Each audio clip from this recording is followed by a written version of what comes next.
Magandang umaga po sa ating lahat, mga kapatid. Magandang umaga din po, Father. Tayo po ay nasa ika-21 linggo sa karaniwang panahon.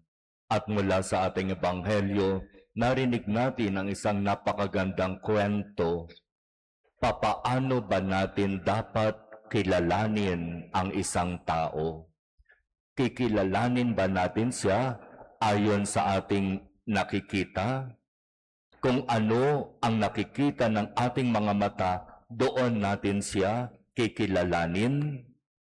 O kikilalanin ba natin ang isang tao sa kung ano yung naririnig natin sa kanya? At kung ano yung naririnig natin, doon natin siya kikilalanin. Papaano ba talaga dapat kilalanin ang isang tao? Ang ating Panginoong Hesus sa Ebanghelyo ngayon, nagtanong sa kanyang mga alagad, ano ang naririnig ninyong sinasabi ng mga tao tungkol sa akin? Sino raw ako ayon sa mga tao? At may mabilis na naging sagot ang mga alagad. Meron pong nagsasabi, kayo raw si Juan Bautista. Kasi yung inyong estilo ng pananalita, yung inyong pangangaral, yung inyong mga kilos at gawa, katulad ng kay Juan Bautista. At meron namang ilan sinasabi, kayo raw si Jeremias. Sapagkat si Jeremias na isang propeta ay nagpahayag ng kung ano ang sinasabi ni Yahweh. At parehong-pareho kayo ni Jeremias sa inyong pagpapahayag sa kung ano ang sinasabi ni Yahweh. At meron pang ilan sinasabi, kayo raw si Elias, kayo raw ay isa sa mga propeta. Iyan yung naririnig ng mga alagad na sinasabi ng mga tao tungkol kay Jesus. Pero sapat na bang makilala si Jesus sa pamamagitan lamang ng sinasabi ng ibang tao? Sapat na bang kilalanin ng isang tao sa kung ano yung naririnig na sinasabi ng marami? Yung taong yan, ganito yan. Yung taong yan, alam mo, mag-iingat ka dyan.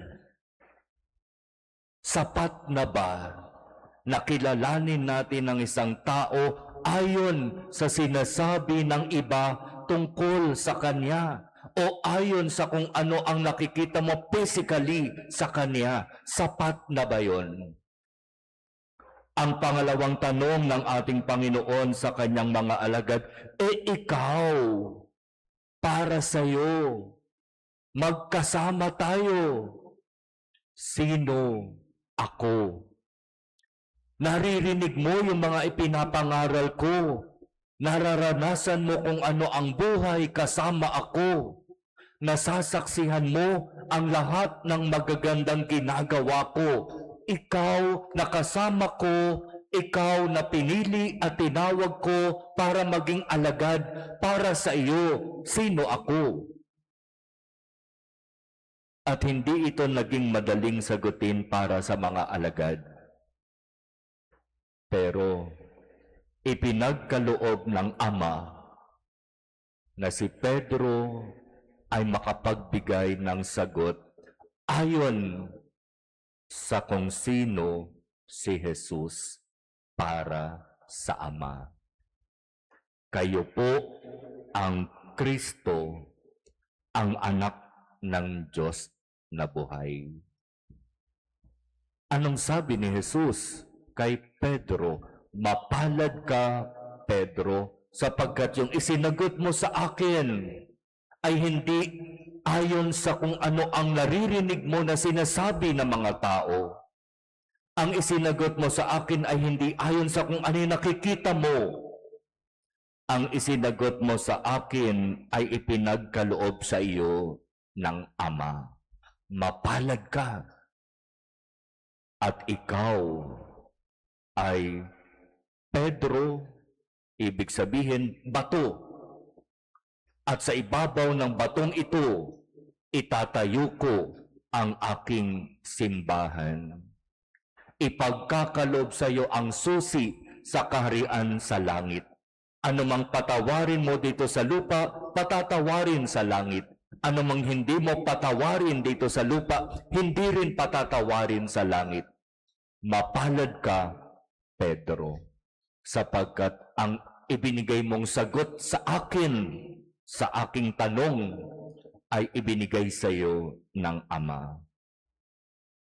Mga kapatid, napakagandang pagnilayan at balik-balikan itong ebanghelyong ito sa kung papaano natin dapat kilalanin ang tao, lalo na sa kung papaano dapat nating kilalanin si Jesus na ating Panginoon. At kung tatanungin natin ang ating mga sarili, sa totoo lang para sa iyo, sino si Jesus? Yun bang magiging sagot mo ay manggagaling ba yan sa iyong puso? Yan ba ay manggagaling sa iyong karanasan sa buhay mo kung sino itong Jesus na ito? O yung isasagot mo katulad lamang ng isinagot ng mga alagad, ayon sa natutunan ko, kayo po ay isang Diyos. Ayon po sa narinig ko, kayo daw po ay makapangyarihan. Ayon sa nakikita ko, parang kayo ay mukhang makapangyarihan, mahabagin, mapagpatawad. At marami tayong maisasagot sa tanong, di ba? Pero kapag ang pag-uusapan ay personal na relasyon kay Jesus para sa iyo, personal, sino si Jesus? Para sa akin, kung ang pag-uusapan ay personal na pakikipagrelasyon ko kay Jesus, sino ba para sa akin si Jesus? At iyon ang pinakamahalagang dapat nating sagutin. Para sa iyo. Sa personal mong pakikipagrelasyon kay Jesus, sino ba talaga siya? At mas makikita natin kung ano ang malinaw na sagot. Sino ba para sa akin si Jesus? Sa kung ano ang buhay mayroon tayo ngayon. Sa kung ano ang ginagawa natin sa buhay natin ngayon, iyon ang malinaw na magiging sagot para sa akin, para sa iyo, sino si Jesus. Kagabi, ang ating minor basilica ay nakiisa sa first year anniversary ng Declaration of Nuestra Señora de Aranzazu as National Shrine. Lahat ng mga diocesan shrine, lahat ng minor basilica, at ang International Shrine of Our Lady of Peace and Good Voyage ay nakiisa. Ang daming tao, ang daming sumama sa misa, ang daming sumama sa prosesyon. Mukhang maraming kumikilala kay Jesus bilang Panginoon, bilang tagapagligtas. Mukhang maraming deboto ang iba't ibang mga patron saints ng iba't ibang mga diocesan, national, international shrine at minor basilica. Pero pagkatapos ng prosesyon, halos mag-aalas 12 na ng hating gabi, yung mga karosa ng mga santo, pag pumapasok na sa patio ng simbahan, dinudumog ng napakaraming mga tao. Kukuha ng bulaklak. Pero ang nakakalungkot, maraming sumalisi para magnakaw ng cellphone. Dito sa ating minor basilica, 2 ang nawalan ng cellphone. Sa isang parokya, sa bandang Rizal, halos 2 rin ang nawalan, bukod pa sa ibang mga parokya. Kaya pala sabi namin, bakit ang daming ini-announce na nawawala ng cellphone? Yung pala, kapag dumarating na ang karosa ng mga diocesan shrine ng minor basilica at dinudumog na yung karosa para kumuha ng mga bulaklak, sumasalisi ang mga mababait. Kitang-kita sino ba si Jesus para sa kanila.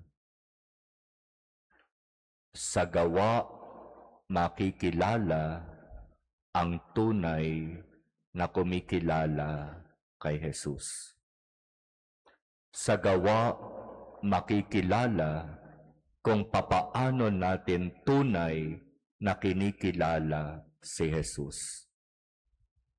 Kung ako ay nagsisikap na makasunod sa kalooban ng Diyos, salamat. Kung ako ay nagsisikap na makapaglingkod ng buong katapatan sa Diyos sa pamamagitan ng kung saan man ako nandoroon ngayon, salamat.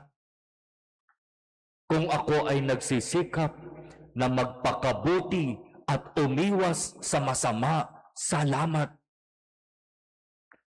Pero kung yung ginagawa ko napakalayo sa inaasahan ng Diyos sa akin,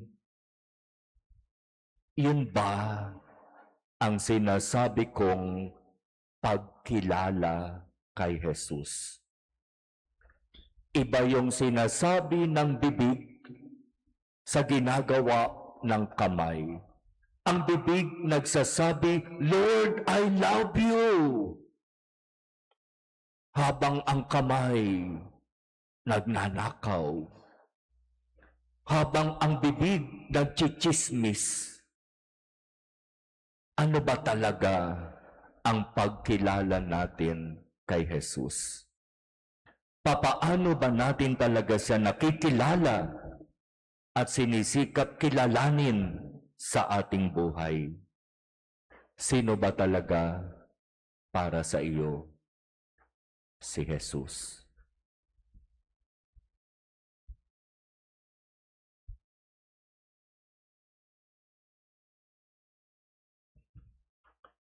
Amen.